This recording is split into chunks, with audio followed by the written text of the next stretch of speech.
Well, a man has life-threatening injuries after a stabbing on St. Clair West earlier this morning. CP24's Courtney Heels joins us live from the scene with more on this police investigation. Courtney.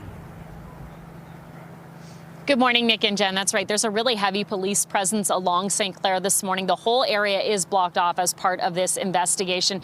And what we're hearing from Toronto police, they believe this man was stabbed. He was rushed to hospital with what are considered life-threatening injuries. It sounds like at the beginning it wasn't clear what happened to this individual. We also talked to paramedics. They were called here early this morning over reports of a cyclist who was struck. What we know, according to police and paramedics, this man was found with critical injuries. And again, police say it sounds as though and looks as though he was stabbed. They were originally called here over reports of the man lying on the road. So he's been taken to a trauma center. We're just waiting to see if there's any more information on his condition. But we're giving you this live look of St. Clair. We're just east of Runnymede. You can see the area is blocked off. It's a huge area, too. I mean, they've got the yellow police tape up. They've got markers all across the road. We've noticed they're a little bit more east of where we are, focused on something on the ground in that area. It could just be some debris. It could be a better sense of where the victim was found. That's where it seems the forensics officers are focused at this time. In the meantime, though, residents who live along this stretch are pretty surprised. I talked to one man who said he was up early this morning. He's very surprised to walk out of his front door and see the yellow tape up. Here's more. Once I wake up 4 o'clock in the morning, I went to the bathroom. After I come back, I see the lights, the cops. I prepare my lunch to go to work. Once I comes to, I see the streets are blocked. The officer said to me, "You're not going to go to work.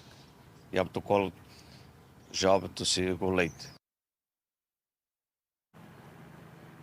And there are a couple of streets impacted by this closure. The one that we're standing near is Hager Avenue. It's a residential street. It's entirely blocked off. And as I say, a couple more to the east of where I'm standing. It seems like it's a big area, guys, and that's likely because the police are trying to narrow down exactly where the victim was found and what happened here. We do know there is one man in custody. It's not clear if this was an attack, if there was some sort of fight that broke out. We don't even know if there's a relationship between the victim in this case and the accused, but we'll likely get more of that information as the morning continues and police continue to investigate. So for anybody who drives in this area at this end of the city, again, Runnymede near St. Clair, try to avoid it if you can. There are a lot of vehicles heading east on St. Clair, guys, and they're basically having to turn around. At this point, it's hard to say how long this closure will stay in place, but forensics is out at this time. They're photographing the scene. And of course, we know officers will be really interested in speaking with any witnesses or anybody who might have surveillance video of what happened here overnight.